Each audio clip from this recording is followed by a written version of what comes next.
Bom dia a todos aqueles que me ouvem, bom dia aí à comunidade evangélica Geração da Conquista. Está todo mundo aí com livro-texto, né? Todo mundo com livro-texto. É aquilo que eu falei na semana passada também, é importante nós estarmos aí com um bloquinho, com caneta, para que possamos aí anotar, né? Para que possamos aí fazer anotações. É muito importante isso, tá, meus irmãos? Então, recapitulando, na semana passada nós estudamos sobre a escatologia, quando ela começa e por que nós estudamos escatologia. Falamos então que esse tema ele já permeia a Bíblia desde o Gênesis, ele já faz parte do discurso bíblico desde o Gênesis, e ele segue por toda a Bíblia até o seu final, que é em Apocalipse. Então, toda a Bíblia ela fala de escatologia, ela evoca a necessidade de se estudar a vinda de Jesus. E ela dá também as razões, os porquês que nós devemos estudar esta vinda. Então, eu falei naquela oportunidade que estudar escatologia introduz, faz parte e tem a ver com questões que envolvem diretamente cada um de nós. Então, tem a ver com a nossa queda, com a necessidade de regeneração do gênero humano, tem a ver também com o juízo de Deus, tem a ver também com a condução que Deus está fazendo da história. A gente nunca pode perder o foco de que Deus ele é o Senhor da história, de que ele é aquele que direciona a história.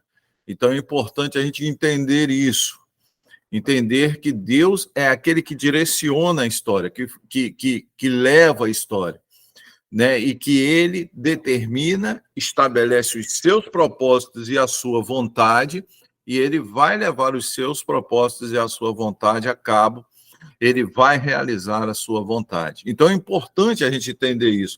Cercando-se dessas realidades, aí a gente pode fundamentar o nosso entendimento para aquilo que a palavra vai falar para cada um de nós, ok? Então a gente não pode perder isso, né? Toda vez que a gente estuda a palavra de Deus, a gente precisa pegar, interiorizar, né? Colocar, não é só aprender, a gente precisa apreender alguns conceitos, e um dos principais conceitos é o quê? Um dos principais conceitos é o de que Deus é o Senhor da história e que ele vai levar a cabo, ou seja, ele vai realizar os seus desígnios e a sua vontade. Nada está fora do controle de Deus. Ele que determina a história, ele que conduz a história de acordo com o seu propósito. Então, baseado nisso, tendo isso em mente, a gente começa, então, a construir o nosso raciocínio. A gente lê a Bíblia baseado nessa realidade, baseado aí nesse princípio. E cada um de nós, vocês que me ouvem, eu, né, baseado nesse princípio da palavra de Deus, a gente, então, vai começar o nosso estudo de hoje. Amém? Então, que Deus possa abençoar a todos nós. Ok? Antes de começarmos, queridos, eu gostaria, nessa lição número 2, a lição número 1 foi dada no domingo passado, né? Antes de nós começarmos essa lição, é importante a gente passar um conceito importantíssimo para os irmãos, né? E aí eu já vou pedir para você abrir a sua Bíblia, por favor, em Apocalipse, capítulo 1. Apesar de estarmos estudando sobre escatologia, e Apocalipse tem tudo a ver com escatologia, mas hoje a gente vai, como eu disse na aula passada, hoje nós vamos, então, estudar pormenorizadamente já o próprio livro. Então, o livro de Apocalipse. A gente vai entrar no livro e a gente vai analisar o livro versículo por versículo, conforme nós tínhamos acertado.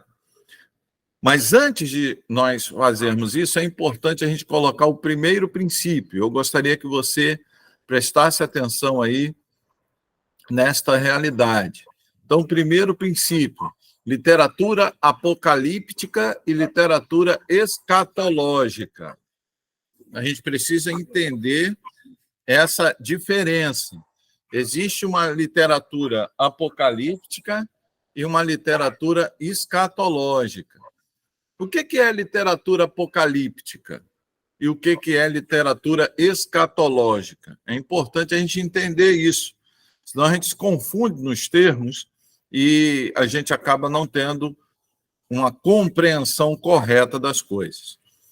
Então, o que é literatura apocalíptica, meus irmãos? Literatura apocalíptica é toda aquela literatura que tem como pano de fundo, que tem como tema, né, realmente o fim de todas as coisas, ou seja, a passagem de um estado atual para um estado futuro, né? E todo o processo que isso demanda. Então, por exemplo, o Apocalipse, ele é uma literatura apocalíptica, por quê?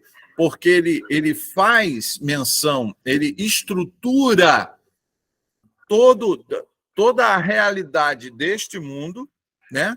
E por que este mundo precisa acabar, por que este mundo precisa ter um fim, e aí ele vai colocar na profecia todos os eventos, né, relacionados à transformação desse estado atual para o outro estado, para um estado futuro. No nosso caso, este mundo vai acabar para que venha surgir a nova Jerusalém. A literatura apocalíptica, ela é isso. Ela sai de um estado atual, ela conta a história de um estado atual, passa por todo o processo até a nova realidade. Isso trata da literatura apocalíptica. O que é literatura escatológica? Literatura escatológica, meus irmãos, é a literatura que aborda temas específicos relacionados à escatologia. Por exemplo, o destino da alma. A gente pode falar sobre o destino da alma do homem, né? Então, o homem, ele tem uma alma, depois que o homem morre, qual o destino da alma, né? Aí a gente sabe, né? Nós somos cristãos, é céu ou é inferno, né? E como é que a alma fica lá? Fica no estado consciente, fica no estado inconsciente? Então, esses temas específicos é literatura apocalíptica, literatura escatológica. Literatura apocalíptica, não. É a visão holística, é a visão do todo. Então, para você entender melhor, toda a literatura toda a literatura apocalíptica, ela é escatológica. Mas nem toda a literatura escatológica ela é apocalíptica, ok? É importante a gente entender isso. Toda literatura apocalíptica ela é escatológica. Por quê? Porque ela fala da história da transformação de um estado atual para um estado futuro e todos os eventos históricos que isso está relacionado. Isso na literatura apocalíptica. Na literatura escatológica, fala de temas específicos, destino da alma, destino do homem, o juízo de Deus, né? Então, ele vai falar desse tema específico, ele não vai tratar, então, de um tema ou de todos os temas, como faz a literatura escatológica. É importante a gente entender isso, senão a gente não consegue compreender as coisas direito quando a gente estuda a palavra, principalmente o Apocalipse. Então, abra a sua Bíblia aí, em Apocalipse, capítulo 1. Dito isso, vamos passar então ao estudo do próprio livro. O livro de Apocalipse, ele foi escrito, a ortodoxia, né, fala que ele foi escrito por quem? Né, o autor ele se identifica, existem provas escriturísticas, ou seja, provas implícitas no texto bíblico, que diz que o Apocalipse ele foi escrito por João. E aí a questão que alguns teólogos colocam é sobre essa identidade desse João. Muitos acreditam, né? Ou há uma discussão aí sobre se seria ou não o João lá, né, o apóstolo, né, que escreveu lá o Evangelho. A ortodoxia, ou a maioria dos estudiosos da palavra de Deus, acreditam ser João. E eu também, né, eu creio assim, eu creio que o livro de Apocalipse foi escrito pelo apóstolo João, né, o apóstolo amado, né, aquele que escreveu o Evangelho de João e aquele que escreveu também as cartas, né, primeira, segunda e terceira João. Então, João, né, para a ortodoxia, para aqueles que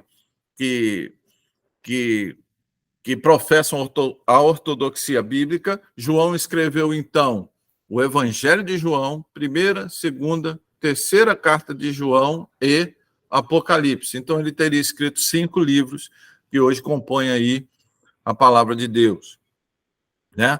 Apesar da linguagem, né, alguns dizem que a linguagem do Apocalipse ela é diferente, o grego, as expressões gregas são muito diferentes no Apocalipse do Evangelho de João e das cartas, mas isso aí é explicado pela própria característica do livro de João, do livro de Apocalipse, diz. O livro de Apocalipse ele é um livro que ele foi escrito com muito simbolismo, né? Com uma literatura muito simbólica. Isso aí talvez João, nesse esforço, né, de tornar aí, de retratar as visões que Deus lhe deu através de símbolos, ele tem então usado aí um grego um pouco diferente, um pouco distinto daquele grego que ele usou lá no Evangelho de João. Então é importante a gente entender isso, tá, irmãos? E absorver esse conhecimento. Primeiro conhecimento, autor, autoria, apóstolo João. Segunda coisa é a época em que este livro foi escrito. É importante a gente entender isso, né? Então, a época em que esse livro foi escrito. Esse livro provavelmente, muito provavelmente, tenha sido escrito ali na época durante o imperador Domiciano, ou seja, de 90 a 95 anos depois de Cristo.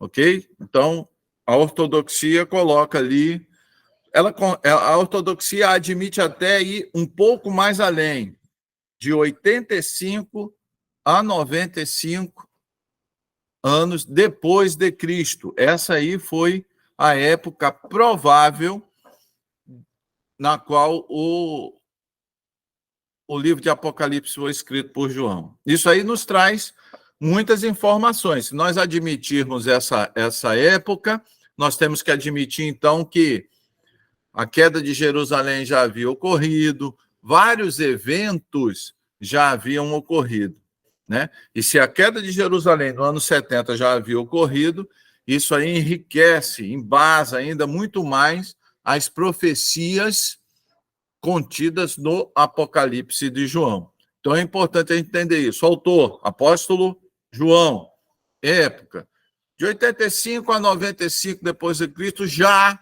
né, ou predominantemente no reinado do imperador Domiciano. O imperador Domiciano, ele exerceu uma perseguição muito grande à Igreja de Cristo. Vamos, então, à análise do livro, para a gente não perder tempo, né? O próximo ponto é fácil, né, irmãos? O livro, ele foi destinado a quem? Né? Então, porque João escreve o livro, ele vai destinar o livro a quem? E aí eu vou pedir para você olhar aí em João, em Apocalipse, capítulo 1, no verso 4, a gente vai ver os destinatários, ou seja, para quem o livro foi escrito. Então, João escreve o livro e ele destina este livro, né? ele direciona este livro. Esse livro deve ser lido aí.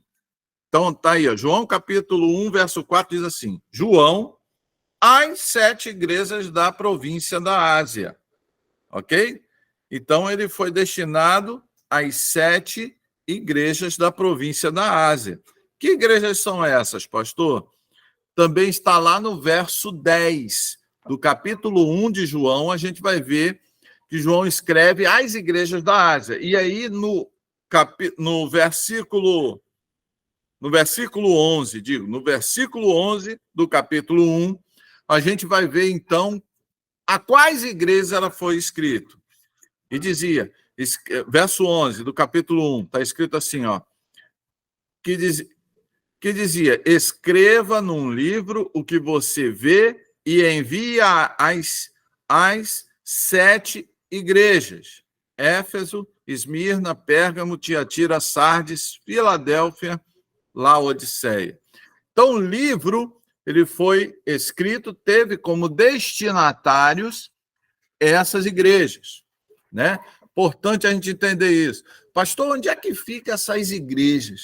Ásia, né? Ásia. A Ásia Menor era uma das províncias romanas. Hoje, essa região onde ficavam essas igrejas é mais ou menos ali no território da Turquia, da atual Turquia, né? Então, você vai olhar lá no mapa mundi, aí na sua casa, você vai ver onde é que está o país, Turquia. Aí você vai achar a Turquia lá, aí você vai ver o quê? Você vai ver que as igrejas, essas 7 igrejas da Ásia, ficavam ali, naquela região, tá? É importante a gente entender isso aí, tá ok? Então, autor João, época de 85 a 95 depois de Cristo, e os destinatários deste livro são essas 7 igrejas. Importante a gente entender isso aí, tá, irmão? Vamos continuar, então, versículo por versículo aqui. Vai lá, Apocalipse, capítulo 1, verso 1.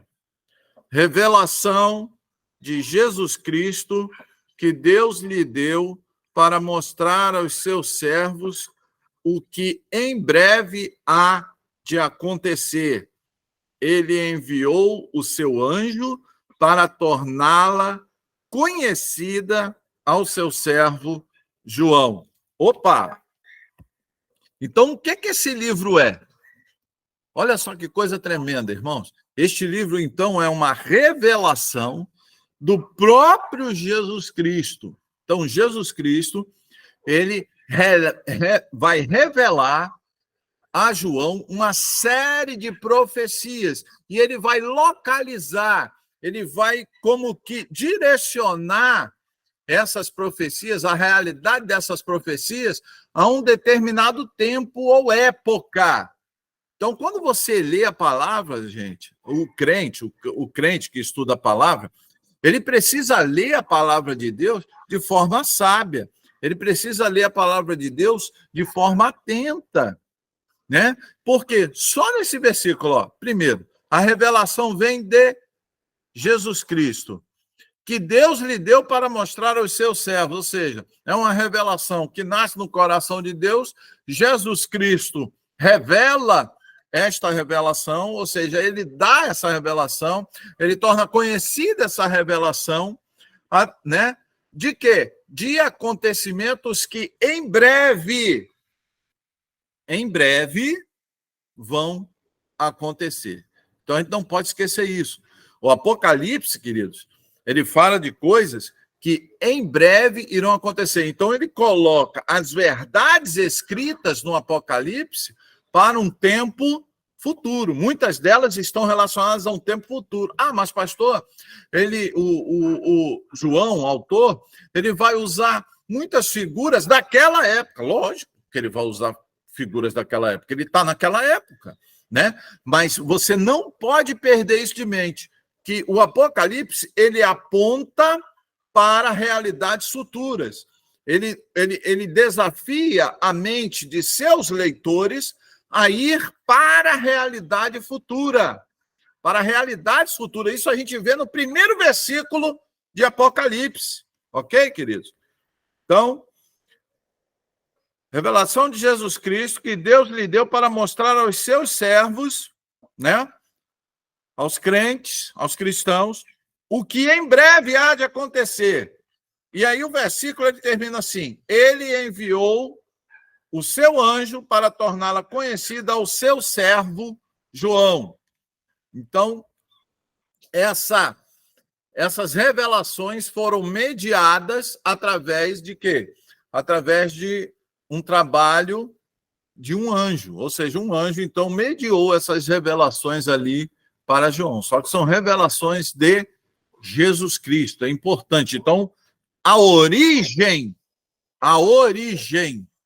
isso é importante, irmãos, porque hoje há um esforço muito grande, né, da sociedade, infelizmente, de muitos pastores, de desacreditar a Bíblia. A Bíblia não é bem assim, não. A Bíblia é a palavra de Deus, a Bíblia ela é inerrante, a Bíblia é o que ela mesmo diz dela mesma. Ela vai dizer assim: céus e terra passarão, mas as minhas palavras jamais passarão. Permanecerão para sempre. Jesus coloca, então, a palavra dele nesse patamar, e é nesse patamar que ela vai ficar para nós. Amém, queridos? Então, se a Bíblia está dizendo que é assim que nós cremos, é assim que nós pregamos, e é assim que nós acreditamos. Então, amados, o verso 1, então, termina com essas realidades, né? A revelação é de Jesus, ela tem origem no coração do próprio Deus, ela é direcionada aos seus servos, ela fala de coisas que em breve vão acontecer, e ela foi enviada através de um anjo para torná-la conhecida, ou seja, ela foi enviada através de um anjo para uma determinada pessoa, João. Ok? João. Verso 2. Que dá testemunho de tudo o que viu, isto é, a palavra de Deus e o testemunho de Jesus Cristo. Então é importante, amados, toda a profecia, ela está classificada, toda essa profecia, ela é classificada como palavra de Deus. Então o Apocalipse, enquanto livro, ele é inerrante. Ok, amados? Ele é inerrante, porque ele é um testemunho de Cristo e palavra de Deus. Poxa, pastor, mas caramba, então é do jeito que está escrito aqui? É do jeito que está escrito aqui. Pastor, eu não creio assim. Aí o problema é seu. Se você não crê, o problema é seu. Eu creio que é assim, né? Se você não crê, então rasga. É aquilo que eu falei na primeira aula, né? Tem Bíblia aí que está fininha, porque o cara não concorda, ele rasga, né? Ele tira a página, né?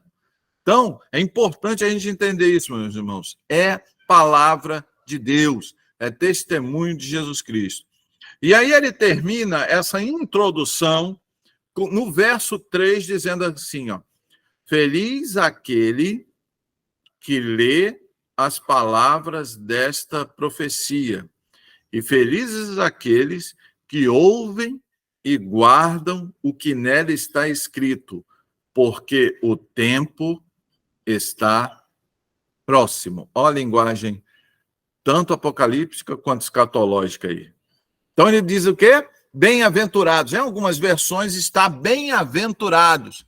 Bem-aventurados aqueles que leem e ouvem, né, as palavras da profecia. E aí eu pergunto, será que nós temos lido e ouvido? Ou seja, será que aquilo que nós temos lido, nós temos introduzido, a gente tem apreendido, né, para que nós possamos estruturar o nosso comportamento?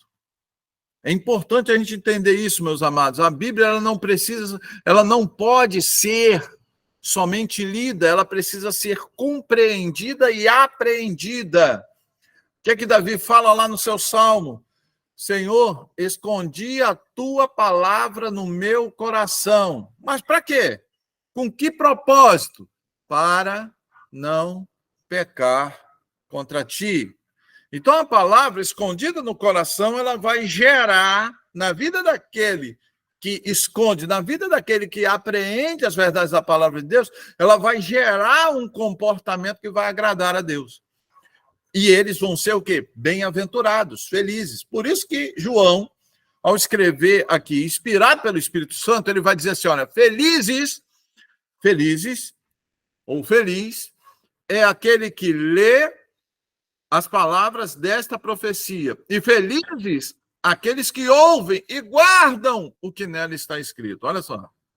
Então não é só ouvir, não é só ler. É ouvir. E não é só ouvir, é guardar. Então, feliz, bem-aventurado é aquele que lê, ouve e guarda. Então, você já tem que começar a guardar isso. Ok? Nós vamos ser nós, não é só vocês não, todos nós, é o que eu falei, aqui só tem um mestre, o nome dele é Senhor Jesus, e aqui só tem uma verdade, palavra dele. E o que a palavra dele diz? Que feliz é aquele que lê, ouve e guarda. Agora o cara não lê, como é que ele vai ouvir e vai guardar? Né? Tem gente que nem lê, não é verdade? Tem gente que nem lê, nem se interessa em ler. Então, por isso que nós estamos aqui no domingo pela manhã compartilhando Bíblia. A gente está lendo Bíblia, irmão. Eu não estou colocando teologia, eu não estou colocando doutrina de igreja nenhuma. Eu estou lendo Bíblia. E a Bíblia diz que nós precisamos guardar. Mas ela diz o propósito, ela diz o porquê que nós temos que fazer isso. Ela diz que eu tenho que ler, eu tenho que guardar, eu tenho que ler, eu tenho que ouvir, eu tenho que guardar. Mas por quê? Qual o propósito? Qual a razão? Qual a finalidade? Por quê? Porque o tempo está próximo. Porque as realidades que estão escritas neste livro, elas vão acontecer. Elas vão se materializar dentro da história do homem. Elas vão fazer parte da nossa história, da minha história, da sua história. Amém, queridos? É por isso que nós precisamos guardar, é por isso que a gente precisa aprender, por isso que a gente precisa ter sede em aprender a palavra de Deus. Continuando, verso 4. João, às 7 igrejas da província da Ásia, ou seja, os destinatários, a vocês, graça e paz da parte daquele que era, que é, que era e que há de vir. Né? Dos 7 espíritos que estão diante de seu trono, e de Jesus Cristo, que é a fiel testemunha, o primogênito dentre os mortos e o soberano dos reis da terra. Então ele faz aqui uma saudação, uma doxologia muito bonita, irmãos. A gente precisa entender essa doxologia aqui, né? Essa saudação. Ele vai dizer assim, ó, graça e paz da parte daquele que era, que é e que há de vir. Interessante que esse texto, ele vai colocar essa realidade do que era, do que é e do que há de vir, né? Ele vai colocar esta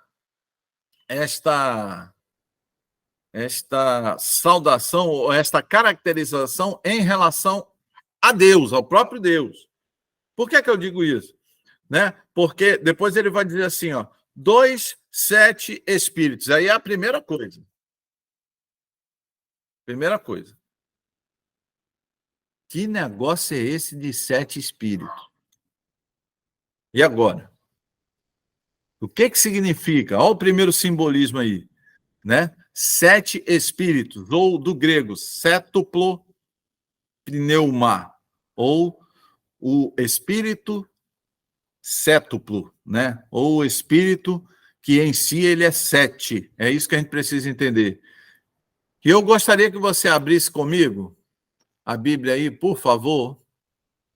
Abra comigo a Bíblia aí em Isaías, capítulo 11. Isaías, capítulo 11, verso 2. Eu vou ler o verso 1 e 2, para ficar claro. Olha só, aqui fala sobre o ramo de Jessé, está falando sobre Jesus. Um ramo surgirá do tronco de Jessé, e das suas raízes brotará um renovo, né? Jesus, filho de Davi, Jessé, pai de Davi. Então, né, aqui está falando que vai surgir alguém da linhagem de Davi, e ele coloca como o tronco de Jessé, né, que vai surgir um renovo. O Espírito do Senhor repousará sobre ele.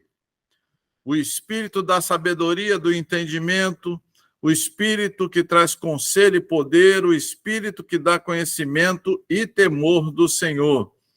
E ele se inspirará no temor do Senhor. Até o 3. Então perceba, se você pegar aqui, né, vamos fazer a análise aí. Pega Isaías aí, querido, 11, 1, 2 e 3. Né? Você vai perceber que o Espírito do Senhor, ele tem algumas características que eu quero compartilhar com vocês aqui, queridos. O Espírito do Senhor, escuta, ele é, número 1, o Espírito do Senhor, ele é o Espírito da sabedoria, ele é o Espírito do entendimento, ele é o Espírito do conselho, ele é o Espírito do poder, ele é o Espírito do conhecimento e ele é o Espírito do temor do Senhor. Olha aí. Então, o Espírito do Senhor, o Espírito de Deus, o Espírito Santo de Deus, ele é representado por essas 7 características que só pode ser inerente ao Espírito Santo de Deus. Então, quando ele fala de 7 espíritos, ou sétuplo pneuma, né, ou espírito sétuplo, né, que é aí no original grego, ele vai estar falando o quê? Do Espírito Santo de Deus, da completude do Espírito Santo de Deus, da perfeição do Espírito Santo de Deus. Por isso que é usado o número 7 aí, o número 7, ele tem esse simbolismo de perfeição, né? Ele traz a ideia de perfeição. Então, quando se fala em 7 espíritos, entenda, então, como o Espírito Santo de Deus. Ok, meus irmãos? Baseados, né, fazendo aí um paralelo com Isaías, capítulo 11, versos 1, 2 e 3. Fiquem tranquilos que eu vou disponibilizar o arquivo em PDF dessa lição para vocês estudarem. Tá ok? Então, a saudação, continuando aí na saudação de João, ele vai dizer assim, olha, querido, ele vai dizer assim, a vocês graça e paz da parte daquele que é, que era e que há de vir, dos 7 espíritos que estão diante do seu trono e de Jesus Cristo, que é a fiel testemunho, o primogênito dentre os mortos e o soberano dos reis da terra. Importante aí, né, querido? Ó, então, ele faz uma menção de Deus Pai, aquele que é, que era e que há de vir, dos 7 espíritos, do Espírito Santo, é de Jesus Cristo. Então, ele saúda as 7 igrejas da Ásia, né?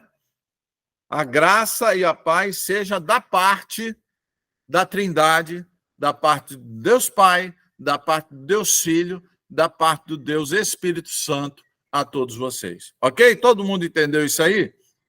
Isso é a saudação de João. João está saudando. E quando ele faz essa saudação, ele traz para o livro de Apocalipse toda essa carga de autoridade. Né? Eu não estou falando em nome de qualquer um. Eu não estou falando, eu não estou representando qualquer um. Eu não estou trazendo uma mensagem que é de qualquer um. Eu estou trazendo a mensagem do Deus Pai, do Deus Filho e do Deus Espírito Santo. Por isso, essa saudação. Importante a gente entender isso aí. Tá ok, irmãos? Então, não esqueçam aí de ficarem ligados aí nessa parte aí de Isaías, capítulo 11, do verso 1 ao verso 3. Você pode se ater aí do verso 1 ao verso 3.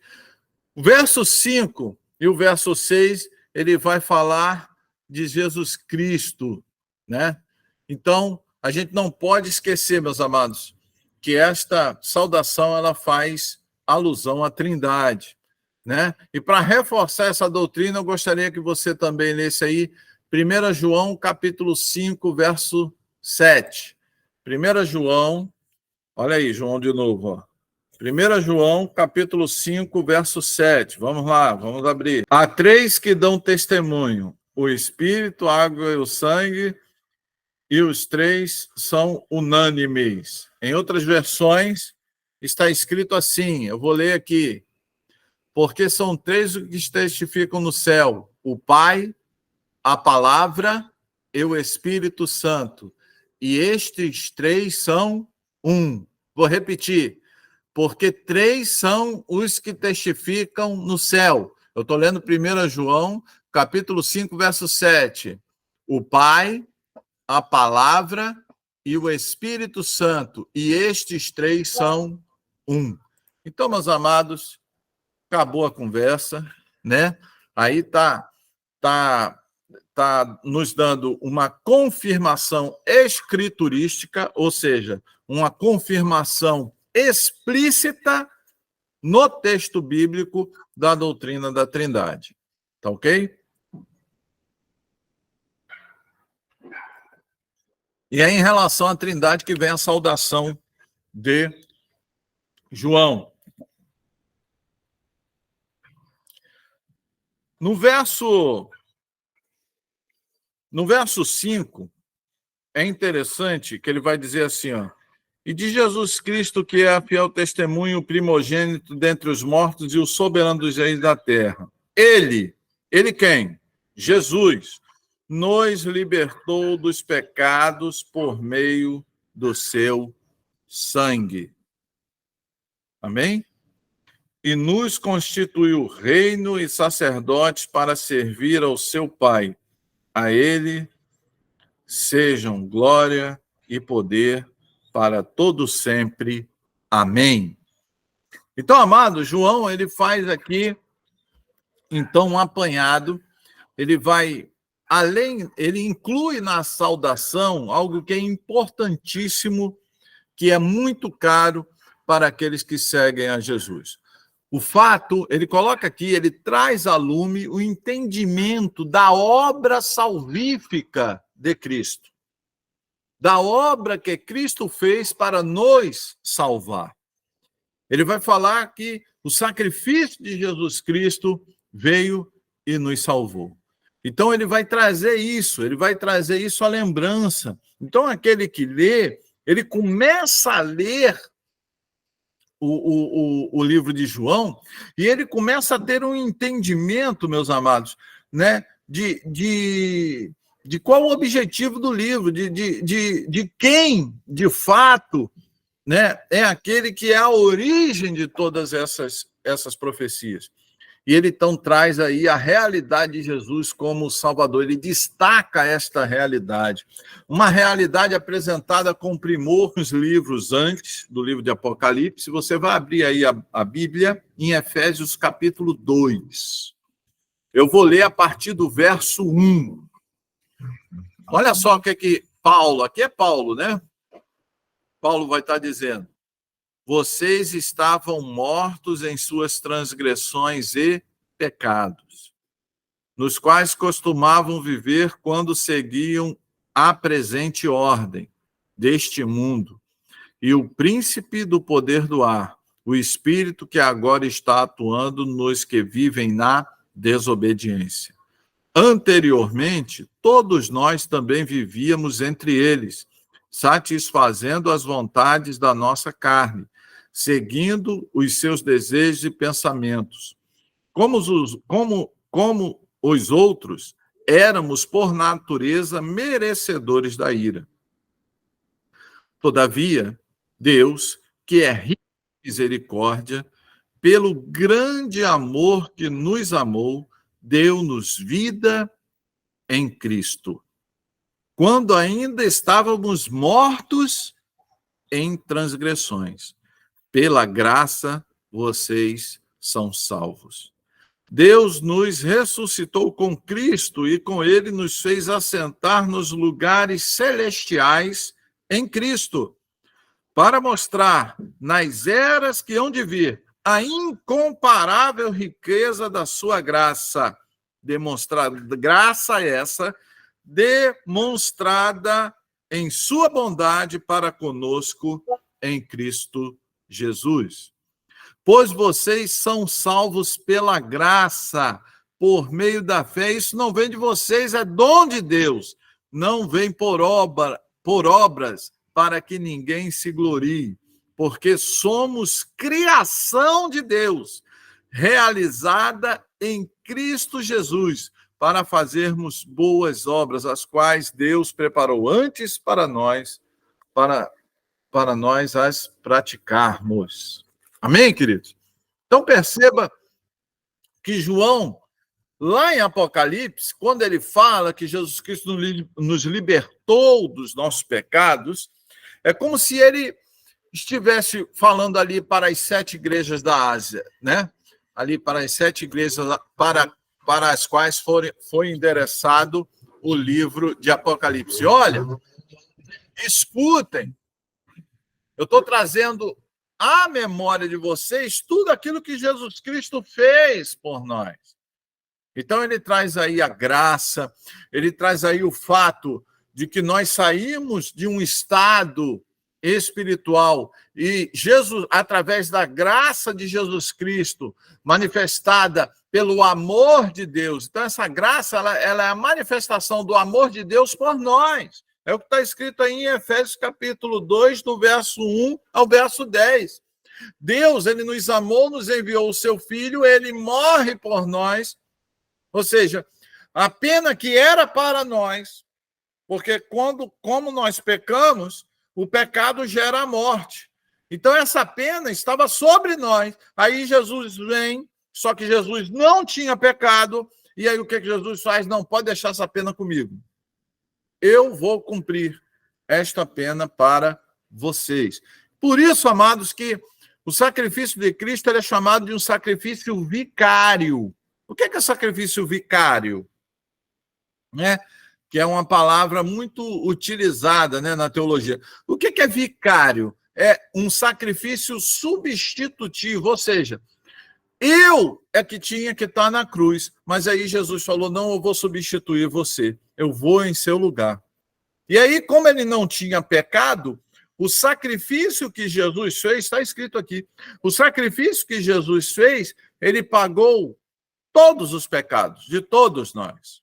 Amém? Glória a Deus por isso. E aí nós, pelo sangue de Cristo, como diz lá, e como diz aqui também em Efésios, capítulo 2, do 1 ao 10, e como diz aqui em Apocalipse, capítulo 1, 5 a 6, Jesus então morre por nós, e aí nós saímos de uma condição de pecado, de uma condição de distanciado, de distância de Deus, de afastado da glória de Deus. Olha só, meus irmãos, quantos conceitos vêm à nossa mente. É isso que eu quero que você entenda. Jesus, então, ele morre por nós, sacrifício vicário. Quando nós aceitamos esse sacrifício, por isso que quando nós pregamos nas igrejas, nós perguntamos às pessoas se elas gostariam de entregar suas vidas para Jesus. O que é entregar a vida para Jesus? É confessar Jesus publicamente como Salvador, e aí o sacrifício que é vicário, ele torna-se, na vida daquele que confessa Jesus, um sacrifício propiciatório. O que significa sacrifício propiciatório? O que é propiciar? Propiciar, meus amados, é reconciliar. Nós lemos na aula passada, Romanos capítulo 3, verso 23. O que está escrito lá em Romanos capítulo 3, verso 23? Todos pecaram e destituídos, afastados estão da glória de Deus. E aí vem o sacrifício de Cristo, que é substitutivo, ou seja, era para eu estar lá na cruz, mas o que ele fez? Não, eu vou em seu lugar. E aí, quando eu entrego minha vida para Jesus, dizendo para todos, e para Jesus principalmente, olha, eu aceito o sacrifício, o teu sacrifício, Senhor, em minha vida, aí esse sacrifício, além de vicário, além de substitutivo para as nossas vidas, ele torna-se um sacrifício o quê? Propiciatório. Por quê? Nós estávamos afastados da glória de Deus, agora nós somos reconciliados com Deus. Amém? Nós somos reconciliados com Deus. E é disso que João está falando aqui no verso 5 e verso 6 de Apocalipse, capítulo 1. Amém? E aí ele vai dizer assim, no verso 7, dá uma olhada aí. Verso 7. Eis que ele vem com as nuvens, e todo o olho verá, até mesmo aqueles que o transpassaram, e todos os povos da terra se lamentarão por causa dele. Assim será. Amém. Amém, queridos? E aí ele vai dizer, olha, esse mesmo Jesus que morreu por nós, esse mesmo Jesus que em sua ressurreição ele nos reconciliou com Deus, nos reconciliou, ele agora vai vir. Amém, queridos? Ele está dizendo assim, olha, a vinda de Jesus, ela tem um caráter, ela tem um modo de acontecer. É isso que eu quero que você entenda. E esse verso 7, ele é esclarecedor. A vinda de Jesus, ele está dizendo aqui, ó, todo olho verá. Amém? Então, eis que ele vem com as nuvens, e todo olho verá. Toda a terra verá a intervenção dentro da história da segunda vinda de Jesus Cristo. Por isso que a Bíblia está dizendo aí, todo olho verá. Né? E essa vinda, ela foi ensinada, ela foi sistematizada em outros textos. Eu vou pedir para você abrir a sua Bíblia aí. 1 Tessalonicenses, capítulo 4. Abra a sua Bíblia aí em 1 Tessalonicenses, capítulo 4. 1 Tessalonicenses, capítulo 4, a partir do verso 13, nos diz assim a palavra de Deus. Irmãos, não queremos que vocês sejam ignorantes quanto aos que dormem, ou seja, quanto aos que morreram, para que não se entristeçam como os outros que não têm esperança. Se cremos que Jesus morreu e ressurgiu, você crê que Jesus morreu e ressuscitou? Bem, se isso faz parte de sua crença, se isso é uma convicção sua, olha só o que a Bíblia está dizendo. Cremos também que Deus trará, mediante Jesus e com ele, aqueles que nele dormiram, ou seja, aqueles que nele morreram. Todos aqueles que morreram em Cristo, quando ele vier, vai vir com ele. Dizemos a vocês, pela palavra do Senhor, que nós, os que estivermos vivos, os que ficarmos até a vinda do Senhor, certamente não precederemos os que dormem. Então, preste atenção aqui. Né? Então, nós, olha só o que está dizendo. Olha só. Dizemos a vocês, pela palavra do Senhor, que nós, os que estivermos vivos, ou seja, se nós, aqueles que estiverem vivos, quando da segunda vinda do Senhor Jesus, nós não vamos preceder, ou seja, nós não vamos viver as realidades espirituais primeiro do que os que dormem, não. Certamente não precederemos os que dormiram, ou seja, aqueles que morreram em Cristo, pois dada a ordem com a voz do arcanjo e o ressoar da trombeta de Deus, o próprio Senhor descerá dos céus e os mortos em Cristo ressuscitarão primeiro. Depois nós, os que estivermos vivos, seremos arrebatados com eles nas nuvens para o encontro com o Senhor nos ares. E assim estaremos com o Senhor para sempre.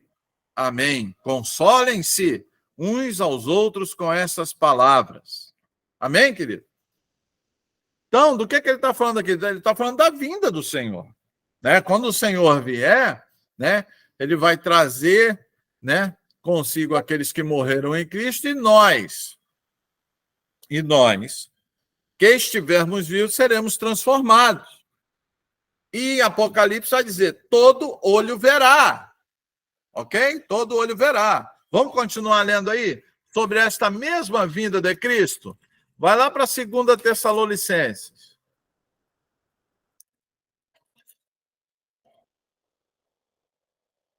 Capítulo 2.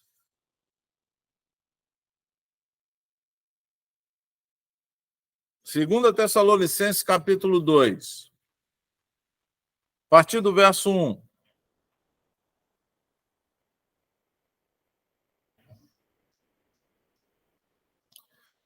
Olha só o que Paulo está ensinando aqui, irmãos. Irmãos, quanto à vinda do nosso Senhor Jesus Cristo e a nossa reunião com Ele, rogamos a vocês que não se deixam abalar nem alarmar tão facilmente, quer por profecia, quer por palavra, quer por carta, supostamente vinda de nós, como se o dia do Senhor já estivesse chegado. Não deixe que ninguém os engane de modo algum. Então, preste atenção, querido. Preste atenção, vamos entender aqui. Ó.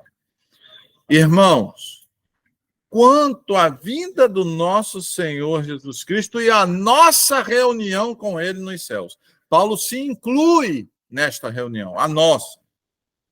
Então, quanto à vinda do Senhor, ou seja, quanto à segunda vinda do Senhor, e a nossa reunião com Ele nos céus, Paulo fala assim, olha, que ninguém vos engane, né?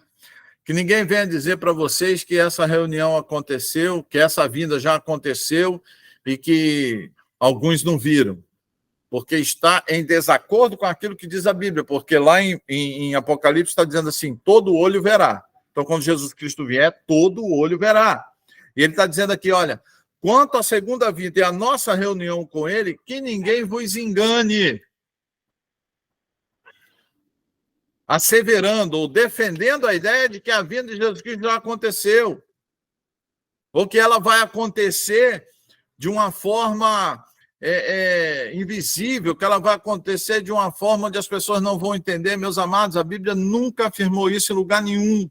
E Paulo está dizendo aqui, olha, que ninguém vos engane. Por quê? E aí ele vai dizer por quê. Verso 3. Não deixe que ninguém os engane de modo algum. Antes daquele dia... Que dia é esse, meus irmãos? Antes daquele dia. Do que Paulo está falando aí, do verso 3? Ele está falando do verso 1. Né? Antes daquele dia. Que dia? A vinda do nosso Senhor Jesus Cristo e a nossa reunião com Ele nos céus. Rogamos a vocês. Ou seja, quanto àquele dia, ou seja, que dia? Quanto à vinda do Senhor Jesus, que ninguém vos engane, porque antes daquele dia vai acontecer alguns eventos.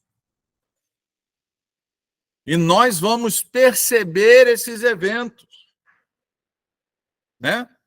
Nós vamos perceber esses eventos. Eu acho esquisito, meus amados, que algumas pessoas acham que a igreja não vai ver a apostasia, depois será revelado o homem do pecado. Poxa, antes daquele dia virá a apostasia e então será revelado o homem do pecado. Para que escrever isso para a igreja se a igreja não passasse por isso? Não tem sentido, né? Por isso que Paulo está dizendo, gente, antes da segunda vinda de Cristo, né? Não se assuste, não se demova, não mova a sua mente, não se confunda tão facilmente com qualquer argumento, porque antes da vinda de Cristo vai acontecer alguns eventos que nós, quando ele diz nós crentes, temos a capacidade de perceber. Ele vai dizer que é a apostasia, depois vai vir o homem do pecado, né? Ou seja, o anticristo. Tudo isso a igreja vai perceber, porque isso tudo vai acontecer antes de nós nos reunirmos com Jesus nos céus. Então é importante a gente entender isso, tá, queridos? Importante a gente entender isso aí. Tá ok? Então, antes da vinda de Jesus, vai acontecer os eventos. É importante você entender isso, porque a gente vai estudar esses mesmos eventos, a apostasia, a manifestação do anticristo, né, a manifestação do falso profeta, isso tudo a gente vai estudar quando a gente estiver estudando o Apocalipse. Mas isso tudo, a igreja ela vai perceber, ela vai estar vendo essas coisas acontecerem. É o que Paulo diz aqui, amado, né? Ele fala, olha, sabe aquele dia que eu falei lá na primeira carta, né? Olha só, irmãos, não queremos que vocês sejam ignorantes. Sabe, esse dia aqui que ele falou, olha, nós vamos nos encontrar, Jesus vai vir entre as nuvens com os seus, aqueles que morreram com ele, Jesus vai trazer junto, e aí nós vamos ser transformados, né? Nós que estivermos vivos, nós vamos ser transformados e vamos ser arrebatados para encontrar com ele nos céus. Mas essa realidade, e aí Paulo vai dizer no 2, ó, quanto a este dia, que ninguém vos engane, porque antes deste dia acontecer, que dia? De nós nos encontrarmos com Jesus nos céus, vai haver o quê? Vai haver uma série de eventos antes. Então, a gente precisa entender isso aí, tá, amados? É o que está escrito na Bíblia, não sou eu que estou falando, não. Tá ok? Quer ver? Vamos continuar lendo aí? E que transformação é essa? Eu quero que você vá lá para 1 Coríntios, capítulo 15. Vai lá para 1 Coríntios, capítulo 15, meu amor. Eu vou ler a partir do verso 45. Assim está escrito: o primeiro homem, Adão, tornou-se um ser vivente. O último Adão, espírito vivificante. Não foi o espiritual que veio antes, mas o natural. Depois dele, o espiritual. O primeiro homem era do pó da terra. O segundo homem, dos céus. Os que são da terra são semelhantes ao homem terreno. Os que são dos céus, ao homem celestial. Assim como tivemos a imagem do homem terreno, teremos também a imagem do homem celestial. Irmãos, eu lhes declaro que carne e sangue não podem herdar o reino de Deus, nem o que é perecível pode herdar o imperecível. Eis que eu lhes digo um mistério. Nem todos dormiremos, ou seja, nem todos morreremos, mas todos seremos transformados. Nem todos dormiremos, ou seja, quando Jesus Cristo vier, vai ter muito crente vivo, né? Então, nem todos morrerão, mas todos seremos transformados num momento, num abrir e fechar de olhos, ao som da última, vou repetir, meu irmão, da última, não é da primeira, é da última trombeta. Então, ao som da última trombeta, pois a trombeta soará, os mortos ressuscitarão incorruptíveis e nós seremos transformados. Pois é necessário que aquilo que é corruptível se revista de incorruptibilidade, e aquilo que é mortal se revista de imortalidade. Quando, porém, o que é corruptível se revestir de incorruptibilidade, e o que é mortal de imortalidade, então se cumprirá a palavra que está escrita: a morte foi destruída pela vitória. Onde está, ó morte, a sua vitória? Onde está, ó morte, o seu aguilhão? O aguilhão da morte é o pecado, e a força do pecado é a lei. Mas graças a Deus que nos dá a vitória por meio de nosso Senhor Jesus Cristo. Amém, queridos? Até aí. Então, Paulo está falando em 1 Tessalonicenses, capítulo 4, 2 Tessalonicenses, capítulo 2, se eu não me engano, e 1 Coríntios, capítulo 15, né?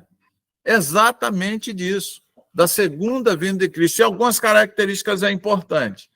Segunda vinda de Cristo, nosso encontro com ele, né? Vai envolver o quê? Vai envolver a transformação né, dos nossos corpos, ou seja, nós teremos os nossos corpos transformados. Vai envolver o que também? Vai envolver, né, vai englobar uma nova realidade, ou seja, nós vamos nos encontrar com Cristo nos céus, e este evento, né, vai ser o que? Quando tocar a última trombeta, ou seja, a última trombeta. Não é a primeira trombeta, é a última trombeta. E este evento também vai acontecer depois que vier a apostasia, depois que vier a manifestação do anticristo. Isso aí a Bíblia diz muito claramente. Então a gente precisa entender isso, que é disso que João está falando. E todo o olho verá, ou seja, todos os que estiverem na terra vão ver isso acontecer, né? Inclusive aqueles que transpassaram Jesus, ou seja, inclusive aqueles que foram responsáveis pela morte de Jesus, inclusive aqueles que os transpassaram, né? Verso 7 do capítulo 1 de Apocalipse. Eis que ele vem com as nuvens e todo olho verá, até mesmo aquele que os transpassaram, e todos os povos da terra se lamentarão por causa dele. Assim será. Amém. Quer ver? Vamos ler aí também, meu amigo. Vamos enriquecer mais ainda. Desafio você a ler aí Zacarias, capítulo 12, verso 10. E derramarei sobre a família de Davi, sobre os habitantes de Jerusalém, um espírito de ação, de graça e de súplicas. E olharão para mim, aquele a quem transpassaram, e chorarão, porque ele, como quem chora a perda de um filho único, e se lamentarão amargamente, porque ele, como quem lamenta a perda de um filho mais velho. Então perceba que João, ele vai pegar aqui, ele vai parafrasear esse texto, e ele vai pegar este texto de Zacarias, né? E ele vai parafrasear esse texto lá no livro de Apocalipse, né? E aqui também nos dá também Apocalipse capítulo 1, vai lá, Apocalipse capítulo 1, verso 7. Eis que ele vem com as nuvens e todo olho verá, até mesmo aqueles que o transpassaram, e todos os povos da terra se lamentarão por causa dele. Assim será. Amém.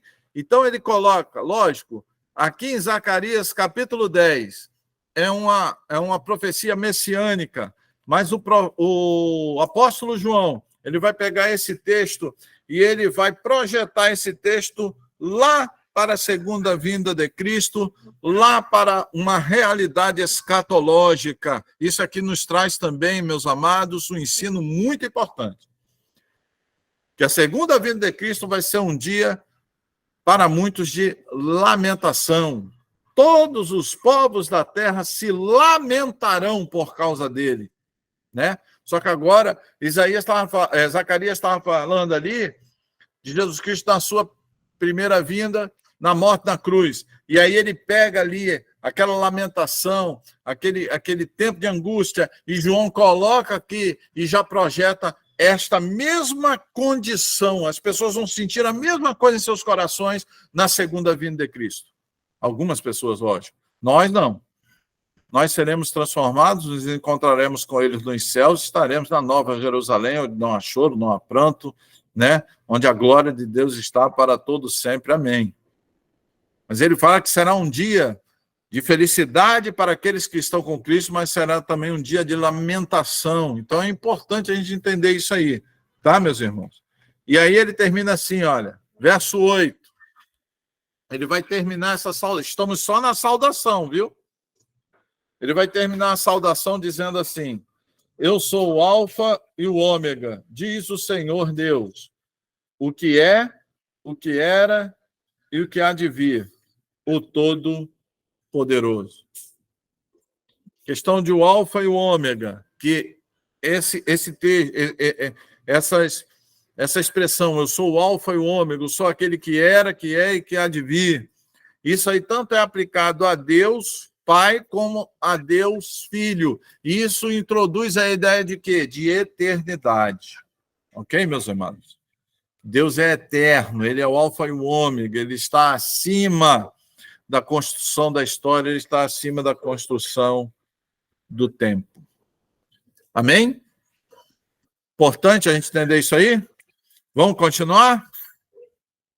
Verso 9. Verso 9. Eu, João, irmão e companheiro de vocês no sofrimento, no reino e na perseverança em Jesus, estava na ilha de Patmos por causa da palavra de Deus e do testemunho de Jesus. Ok, meus queridos? Então, perceba aí, eu, João, irmão e companheiro de vocês no sofrimento, no reino da perseverança em Jesus, estava na ilha de Patmos por causa da palavra de Deus e do testemunho de Jesus. Interessante que quando ele fala isso, é importante a gente entender o quê? Quando João ele expõe desta forma, para quem está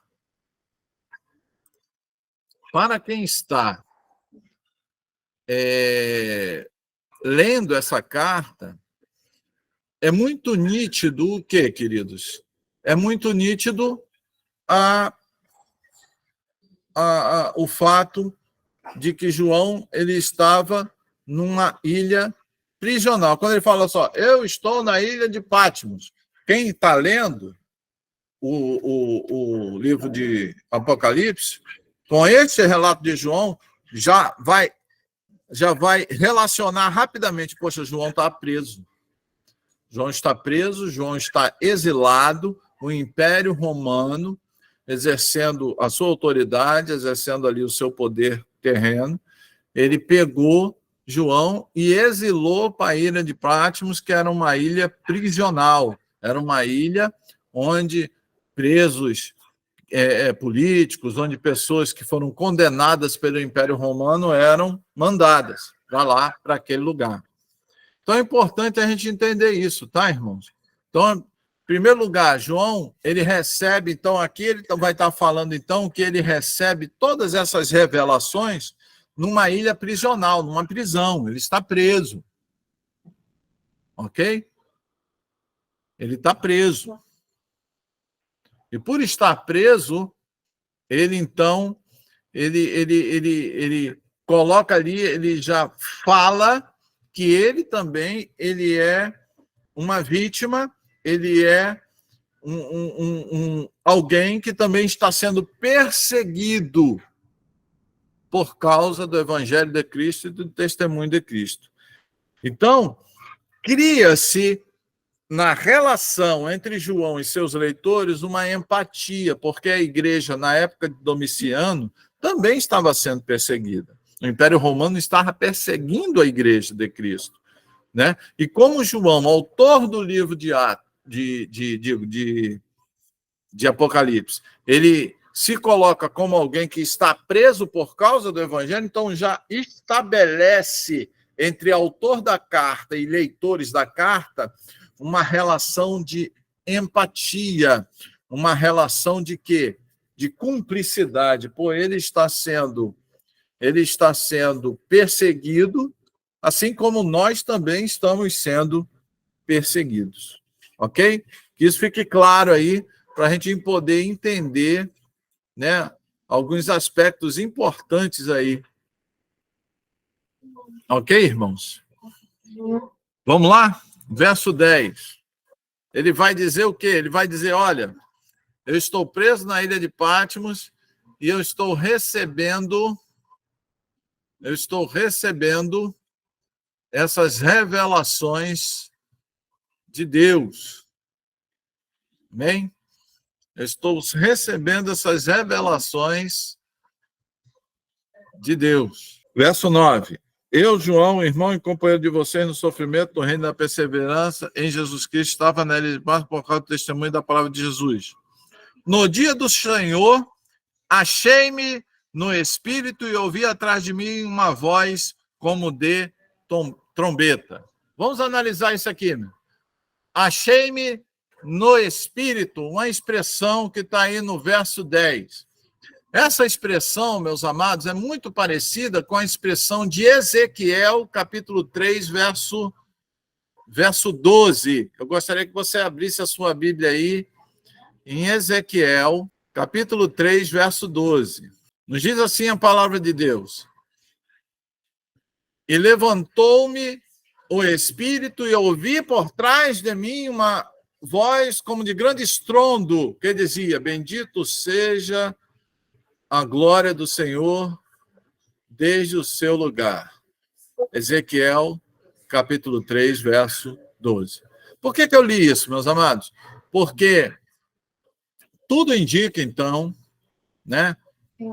É claro para os estudiosos da Bíblia que a expressão que João usa aqui, achei-me espírito no dia do Senhor, é uma expressão muito parecida com achei-me no espírito, também que está em Ezequiel capítulo 3, verso 12, dando a entender, né? Dando a entender que as visões que João teve, ele teve consciente, ele estava acordado, ele não estava dormindo, não foi um sonho, não foi uma visão em sonho, ele estava acordado e ele achou-se ali em espírito, e aí Deus se revela, ele estava acordado. Até porque ele tem que estar acordado, porque ele recebe a ordem de escreva. Como é que a pessoa escreve dormindo? Ele tem que estar acordado. Então, ele recebe essas revelações acordado, ok? Ele estava consciente, ele estava vivenciando aquilo dali, foi uma experiência em espírito, foi algo tremendo que ele viveu, e ele diz que estava no dia do Senhor e em espírito, né? Ele ouviu por trás dele, uma voz forte como de trombeta. Uma expressão muito parecida com aquela que a gente leu lá em Ezequiel. O profeta também teve a mesma visão. O profeta parece-me ter tido a mesma experiência que João teve ali na ilha de Patmos, né? Agora eu quero que você perceba essa expressão no dia do Senhor. Tem muita gente entrando em crise aí por causa dessa expressão aí, meus amados. No dia do Senhor, porque há muita discussão sobre essa expressão no dia do Senhor, né? Que no grego, essa expressão é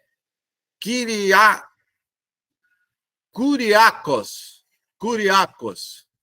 E essa expressão, os crentes primitivos tomaram essa expressão por empréstimo e aplicaram-na ao domingo, o primeiro dia da semana. Essa expressão kuriakos. Kuriakos. Era uma expressão muito utilizada para denotar o dia do imperador, era o dia do imperador romano. Muitas pessoas ali no Império Romano, essa expressão era para denotar um dia muito importante, um dia muito relevante para as pessoas. E aí, essa expressão, ela é a mesma expressão usada por João aí, no verso 10 de Apocalipse. E essa expressão, os crentes primitivos, então, tomaram essa expressão por empréstimo e aplicaram-na ao domingo, o primeiro dia da semana. Este é o uso que se encontra no Didaquê, Inácio Mago, né, que foram escritos não muito depois da composição do livro de Apocalipse. Então, a gente tem vários escritos daquela época em que, né, nós vemos essa expressão utilizada ali para o domingo. Então,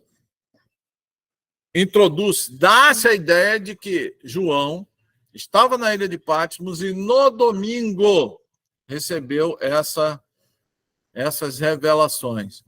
Eu gostaria que você abrisse a sua Bíblia aí, para a gente poder entender melhor. Quer ver? Vamos dar uma olhada aqui. Atos, capítulo 20, verso 7. Será que a gente tem alguma prova escriturística que os cristãos, principalmente de origem gentia, ou seja, os cristãos que não tinham origem judaica, mas origem gentia, ou seja, as pessoas começaram a aceitar o evangelho de Jesus, né? Além dos judeus, a igreja começa em Jerusalém, mas muitas pessoas aceitaram o evangelho de Jesus. Muitos gentios começaram a ser alcançados pelo evangelho de Cristo. Olha só, verso 7 diz assim: no primeiro dia da semana. Opa! Vou repetir. No primeiro dia da semana, reunimos-nos para partir o pão. Paulo falou ao povo, pretendendo partir no dia seguinte, continuou falando até a meia-noite. Né? Então, isso aqui, ó, havia muitas candeias no piso superior onde estávamos reunidos. Um jovem chamado Eutico, que estava sentado numa janela, adormeceu profundamente durante o longo discurso de Paulo. Vencido pelo sono, caiu do terceiro andar. Quando levantaram, estava morto. Paulo desceu, inclinou-se sobre o rapaz e o abraçou, dizendo: não fiquem alarmados, ele está vivo. Então, subiu novamente, partiu o pão e comeu. Depois continuou a falar até o amanhecer e foi embora. Levaram vivo o jovem, o que muito os consolou. Então, Paulo, amados, ele está em Troade, ele reúne ali as pessoas naquela cidade e ele reúne as pessoas para partir o pão, para a comunhão e para pregar o evangelho. Que dia? Domingo. Amém ou não? Primeiro dia da semana. A Bíblia é muito clara. No domingo, as pessoas então se reuniam para louvar ao Senhor, para cultuar ao Senhor. Então era comum a adoração já no domingo. E aqui essa expressão aqui de Apocalipse também ela é usada para o domingo, né? Essa expressão, o dia do Senhor aqui, não é a mesma expressão utilizada para o sábado, e sim para o domingo, a expressão tomada emprestada pelos cristãos daquela época para designar o domingo. Ok? Então, no domingo, ele estava lá, ele recebeu aquelas visões, veio por trás de mim uma forte voz como de trombeta e dizia: escreve num livro. Olha aí, mais uma indicação de que João ele estava acordado, ele estava consciente quando recebeu as visões. Escreve no livro que você vê e envie às 7 igrejas: Éfeso, Esmirna, Pérgamo, Tiatira, Sardes e Filadélfia. Ok, amados? Então, aqui nós vemos o quê?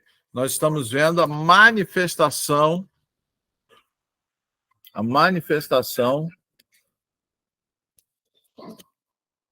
a João da revelação das profecias. Olha, a partir de agora você vai ter uma série de revelações, você vai ter uma série de conhecimentos. Esses conhecimentos precisarão ser registrados num livro para que eles possam alcançar as 7 igrejas que estão na Ásia.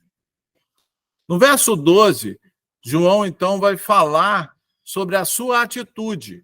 Ele teve aquela revelação, ele teve aquela experiência com Jesus naquele momento, e a partir do verso 12 a gente está vendo uma reação. Ele descreve a sua própria reação em relação àquela experiência. Olha só o que ele diz aqui no verso 12. Voltei-me para ver quem falava comigo. Voltando-me, vi 7 candelabros de ouro, e entre os candelabros alguém semelhante a um filho do homem, com uma veste que chegava aos seus pés e um cinturão de ouro ao redor do peito. Sua cabeça e seus pés eram brancos como a lã, tão brancos quanto a neve, e seus olhos eram como chamas de fogo. Seus pés eram como o bronze numa fornalha ardente, e sua voz como o som de muitas águas. Tinha em sua mão direita 7 estrelas, e da sua boca saía uma espada afiada de 2 gumes. Sua face era como o sol quando brilha em todo o seu fulgor. Quando o vi, caí aos seus pés como morto. Olha só que coisa interessante. Então, amados, João, ele tem aquela revelação, ele ouve atrás dele, né, alguém falando com ele. Quando ele vira, ele se depara com a manifestação desse ser. Quando ele se depara com a manifestação desse ser, o que acontece com ele, meus queridos? Ele diz aí, ele cai aos pés daquela manifestação como se estivesse morto, ou seja, ele cai ali totalmente extasiado com a glória, ele cai ali talvez temeroso, meu Deus, o que vai acontecer comigo agora? Quem é este?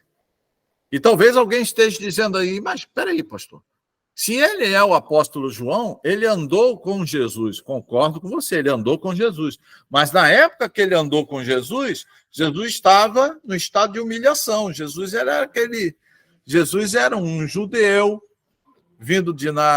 nascido em Belém, passou sua infância em Nazaré.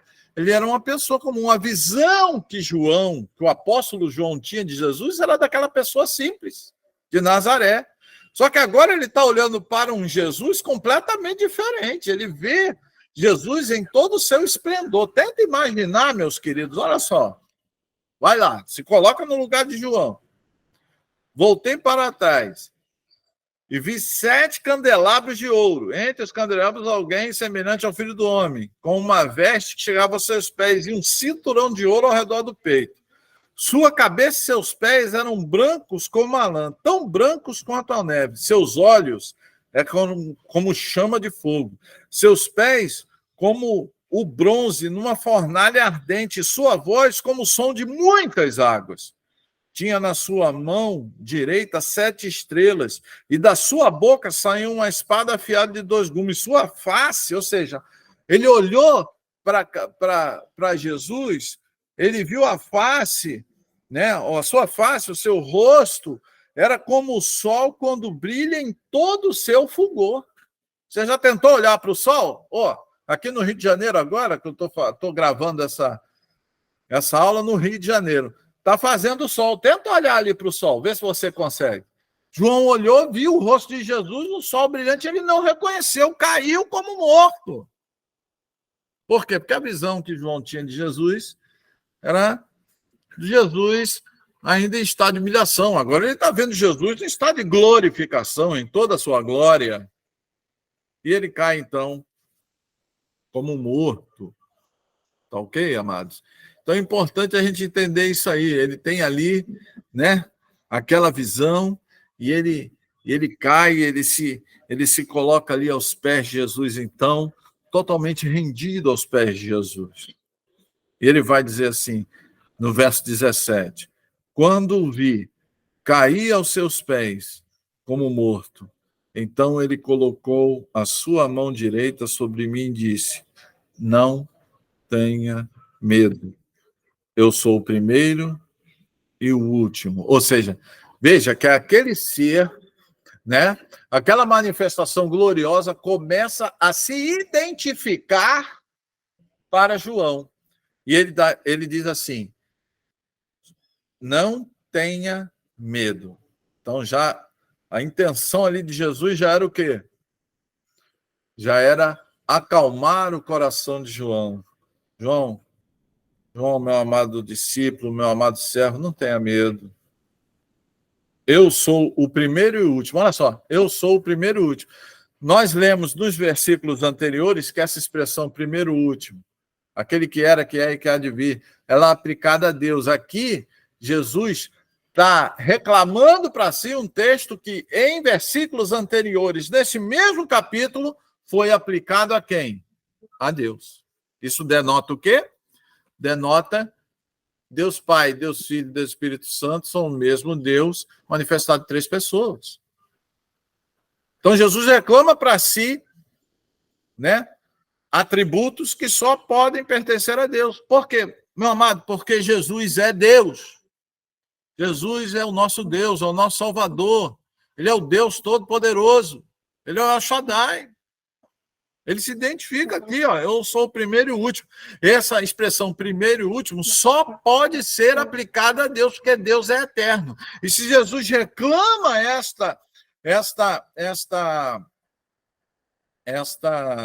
identificação, esses atributos para si mesmo, então ele está se colocando em pé de igualdade com Deus, e de fato ele tem toda a autoridade para fazer isso, porque ele é o próprio Deus. Amados? Olha só quanto ensino tem só nesse capítulo 1, hein? Vamos lá, vamos continuar lendo? Não tenha medo, eu sou o primeiro e último. Pastor, mas não pode ser Deus que está falando com ele? Por que é Jesus? Verso 18. Leia a palavra que você vai ver. Sou aquele que vive. Estive morto, mas agora estou vivo para todo sempre.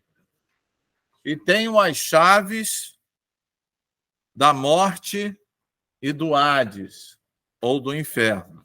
Então, perceba, amados, que isso aqui é aquele ser, né? Aquela pessoa está se revelando para João, está se identificando para João. Em primeiro lugar, ele diz aqui, sou aquele, não é só o primeiro e o último. Depois ele vai dizer, sou aquele que vive, estive morto, mas agora estou vivo para todo sempre. Quem é que esteve morto e agora está vivo para todo sempre?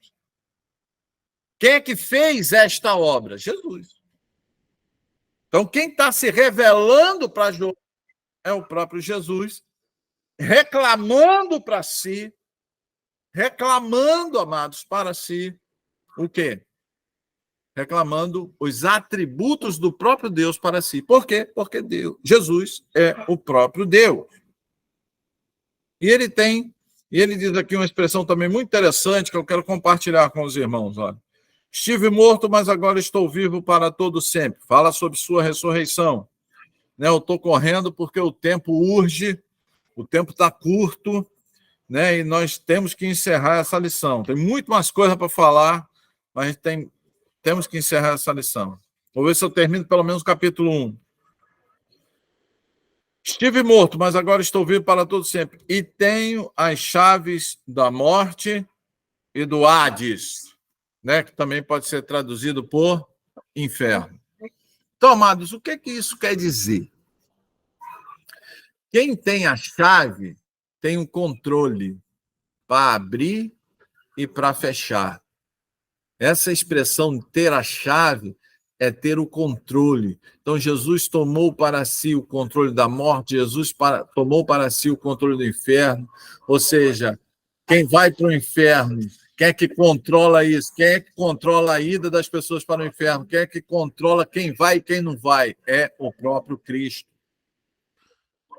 Então, amados, nós precisamos ter isso em mente. Nós precisamos ter isto em mente, né?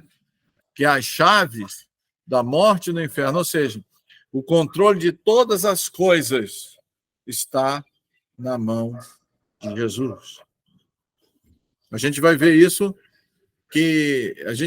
quando Paulo fala assim, olha, Jesus está aguardando que Deus coloque todos os seus inimigos debaixo de seus pés. O último inimigo a ser vencido vai ser a morte. Então, todos os inimigos de Jesus serão colocados debaixo de seus pés. Amém, queridos? Todos os inimigos de Jesus. Isso aqui diz respeito a isso, né? Isso aqui diz respeito a isso. Diz respeito ao fato de que Jesus vai ele retém em si todo o poder.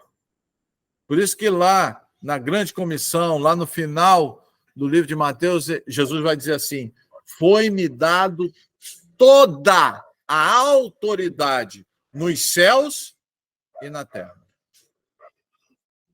Ou seja, então, para Jesus, foi dada toda a autoridade na dimensão espiritual e na dimensão natural.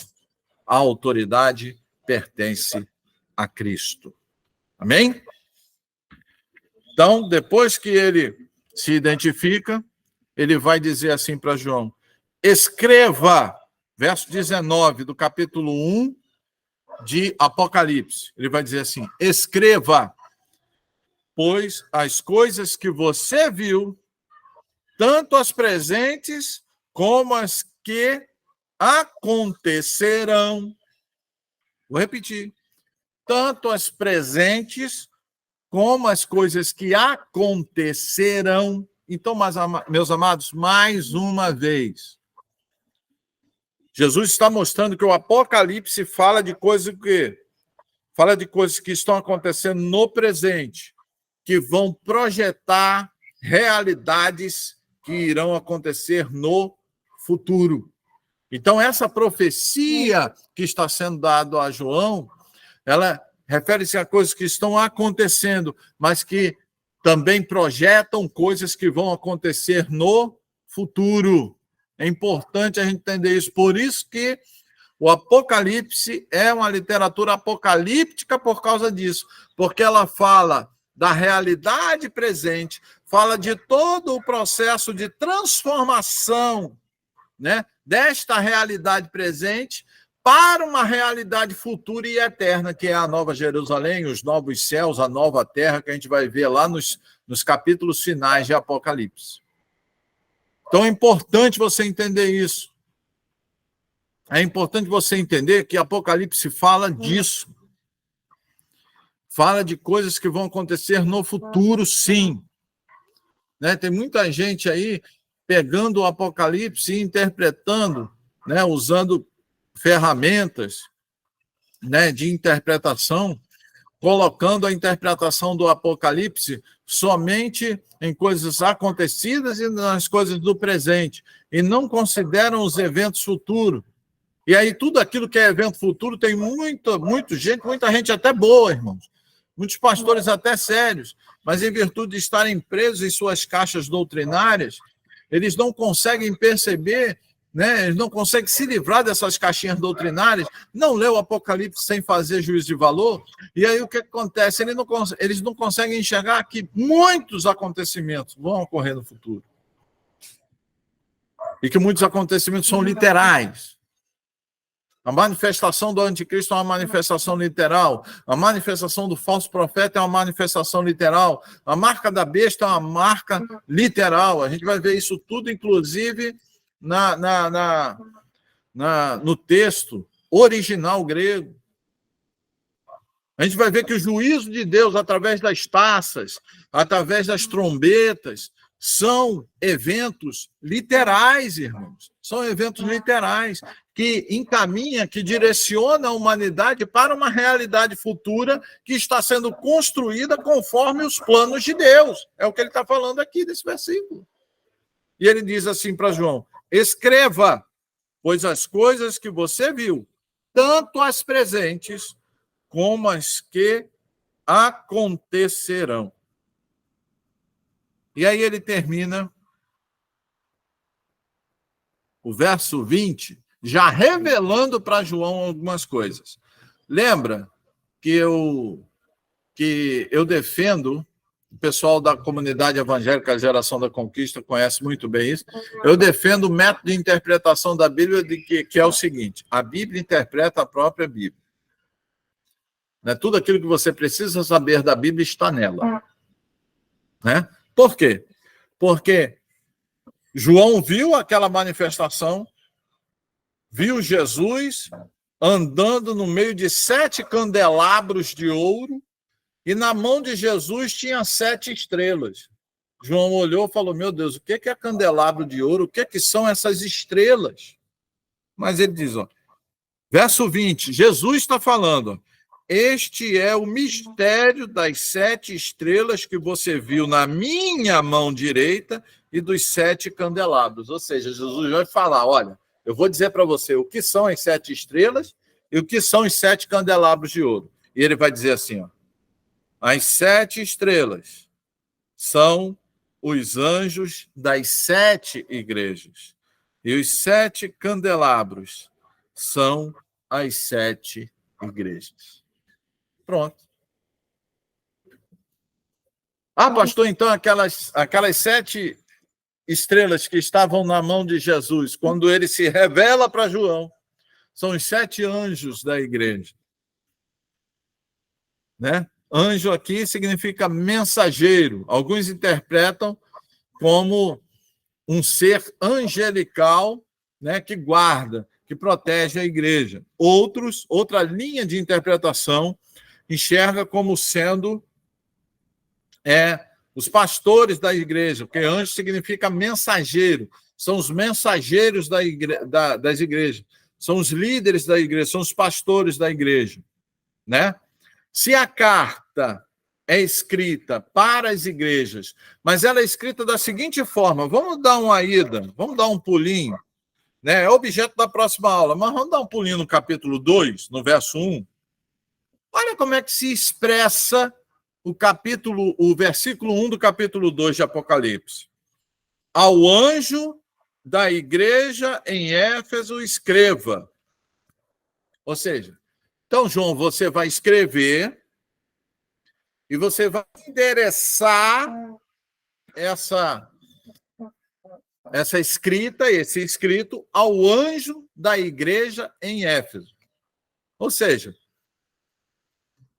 então, se for anjo, João está escrevendo para um anjo, eu acho meio forte isso aí. Por isso eu prefiro entender que, na realidade, João está escrevendo, está recebendo uma ordem do próprio Jesus para escrever para os líderes da igreja, para os mensageiros das igrejas, para os pastores, né, para os bispos daquelas igrejas. Olha, escreve para a liderança, escreve para os bispos da igreja, escreve para o pastor, para o anjo da igreja, para o mensageiro da igreja, essa mensagem, a igreja de Éfeso, né? É assim que ele se expressa. Então, as 7 estrelas, então, são os 7 anjos, são os 7 mensageiros, aos quais, ou para os quais, vai ser endereçado as mensagens do capítulo 2, que a gente vai estudar na próxima aula, do capítulo 2 de Apocalipse. Eu gostaria, já levando a lição já para o seu final, gostaria de pensar contigo sobre a questão aí dos candeeiros, meus amados. Desse candeeiro aí, ó. Desses candelabros, né? Desses candelabros. Por que as igrejas são chamadas de candelabro? O que é o candelabro, hein, irmãos?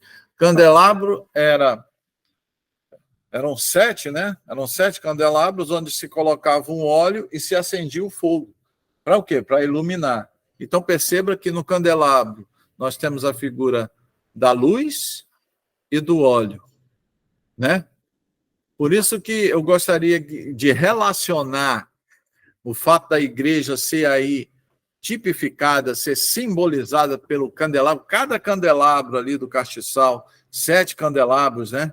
7 candeeiros, 7 instrumentos que propagam luz, né? Por que a igreja é colocada aí como um instrumento para propagar luz? Vamos lá? Vamos ver? Mateus capítulo 5, versos 14 a 16. Abra sua Bíblia aí. Vai lá para Mateus capítulo 5. Texto mais conhecido que andar para frente. Mateus capítulo 5. Vamos ler os versos 14 e 15, 14 a 16. Desculpa, 14 a 16.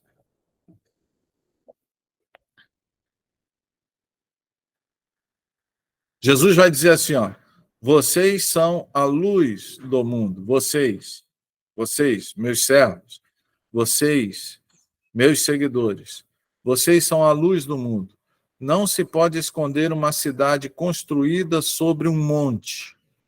E também ninguém acende uma candeia e o coloca debaixo de uma vasilha. Ao contrário, coloca no lugar mais apropriado e assim ilumina a todos os que estão na casa. Assim brilha a luz de vocês diante dos homens, para que vejam as suas obras e glorifiquem o Pai de vocês que está nos céus. Amém? Vamos ler agora Efésios, capítulo 1, verso 17 e 18. Aqui é Bíblia, meu irmão. Aqui não tem conversa, não. Aqui é só Bíblia. Efésios, nosso Senhor Jesus Cristo, glorioso Pai, lhes dê espírito de sabedoria e de revelação, no pleno conhecimento dele. Oro também para que os olhos do coração de vocês sejam iluminados, a fim de que vocês conheçam a esperança para a qual ele os chamou, as riquezas da gloriosa herança dele nos santos. Amém? Vamos ler aí Filipenses, capítulo 2, verso 15 a 16. Filipenses é a próxima carta, Filipenses capítulo 2, versos 15 e 16. Para que venham a tornar-se puros e irrepreensíveis, filhos de Deus inculpáveis, no meio de uma geração corrompida e depravada, no qual vocês brilhem como estrelas no universo, retendo firmemente a palavra da vida, assim como no dia de Cristo eu me orgulharei de não ter corrido nem me esforçado inutilmente. Por fim, eu quero ler com os irmãos também Efésios 3, 17 e 19 e Colossenses, capítulo 2, de 9 a 12. Vamos ler Efésios 3, 17 a 19. Efésios 3, 17 a 19. Para que Cristo habite no coração de vocês mediante a fé. E oro para que, estando arraigados, alicerçados em amor, vocês possam, juntamente com todos os santos, compreender a largura, o comprimento, a altura e a profundidade, e conhecer o amor de Cristo que excede todo o entendimento, para que vocês sejam cheios da plenitude de Deus. Vamos ler lá Colossenses, capítulo 3, 2. Colossenses, digo, capítulo 2. Abra aí, Colossenses, capítulo 2. Nos diz assim a palavra de Deus: pois em Cristo habita corporalmente toda a plenitude da divindade, e por estarem nele, que é a cabeça de todo o poder e autoridade, vocês receberam a plenitude. Nele também vocês foram circuncidados, não com uma circuncisão feita por mãos humanas, mas com a circuncisão feita por Cristo, que é o despojar do corpo da carne. Isto aconteceu quando vocês foram sepultados com ele no batismo, e com ele foram ressuscitados mediante a fé no poder de Deus que o ressuscitou dentre os mortos. Amém, queridos? Então, quando se fala de candelabro, quando Deus fala de candelabro, quando Deus compara a igreja ao candelabro, ele traz à memória todas essas realidades. Nós somos o sol da terra e a luz do mundo, nós somos iluminados pelo Espírito Santo de Deus para entendermos a sua palavra, nós temos a plenitude de Cristo em nós, através da presença do Espírito Santo de Deus em nossa vida, nós temos a responsabilidade de brilhar no meio de uma geração perversa e adúltera, como o apóstolo Paulo se expressou, brilhem como as estrelas do céu, né? Ele coloca aí o verbo do imperativo, brilhem. E aí, amados, Esse texto, Apocalipse capítulo 1, então, termina com esta realidade, nos chamando a atenção. Devemos brilhar, devemos ser aqueles que brilham no meio desta geração. Amém? Vocês possam ter sido abençoados, em nome de Jesus, vocês possam ter entendido na plenitude que essas figuras, os 7 espíritos, agora você já sabe o que é, que você possa apreender, que você possa ter. Por quê? Porque essas expressões, elas vão aparecer em outros versículos, em outras partes do livro de Apocalipse. Estarei passando para vocês aí no grupo da Comunidade Evangélica Geração da Conquista o PDF desta lição e da primeira lição para vocês, tá ok? E aí vocês estudem para que nós possamos, então, já partir para o capítulo 2 na próxima aula, ok? Então, gente, a gente tem muita coisa para estudar, é muita coisa para pensar. Então, gostaria de agradecer ao Senhor Jesus, né? Gostaria de abençoar vocês, que Deus os abençoe, que Deus os guarde, que Deus os proteja, né? Estudem novamente o capítulo 1, já comecem a ler o capítulo 2 e o capítulo 3 de Apocalipse, que vai ser objeto da nossa próxima aula, e procurem crescer na graça e no conhecimento da glória do Senhor Jesus. É importante, amados. Perceba que a gente está aqui muito tranquilo, a gente está falando de Bíblia com vocês, né? Vocês sejam abençoados em nome de Jesus. Eu gostaria de orar por vocês, para que Deus os abençoe, que Deus os guarde, que Deus dê aí para vocês uma semana abençoada, em nome de Jesus, que vocês possam, no dia de hoje, separar o dia para, de fato, pensar nas coisas de Deus, para, de fato, ler a palavra de Deus, para, de fato, se relacionar, se confraternizar aí com os membros de sua família. Que Deus os abençoe. Vamos orar. Senhor, entramos em Tua presença, ó Pai, para agora agradecer. Agradecer por tudo aquilo que o Senhor nos trouxe de conhecimento. Um capítulo tão pequeno, uma parte tão pequena, e a gente não abordou tudo, porque se formos abordar tudo, nós ficaremos aqui, talvez, todo este ano, somente nesse capítulo 1 de Apocalipse. De tão maravilhosa e grandiosa é a Tua palavra. Senhor, abençoe cada pessoa que está aqui. Abençoe cada um que procurou junto conosco estudar a palavra, que procurou junto conosco investigar os textos bíblicos, que procurou junto conosco, com toda a humildade, com toda a submissão à Tua palavra, aceitar aquilo que a Tua palavra fala para nós. Ó Senhor, que nós possamos, ó Pai, crescer no conhecimento. E crescer no conhecimento, paradoxalmente, significa diminuir diante da Tua palavra e fazer com que a Tua palavra apareça e aquilo que nós achamos diminua. Nós possamos nos despojar, ó Pai, de toda a doutrina pré-estabelecida para ficarmos com a doutrina estabelecida da Tua palavra.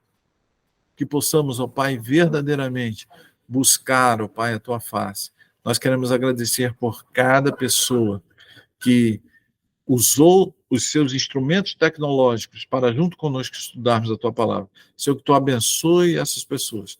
Tu guarde essas pessoas debaixo da Tua graça. Senhor, muito obrigado. É isso que nós pedimos e agradecemos em nome de Jesus. Amém. Amém?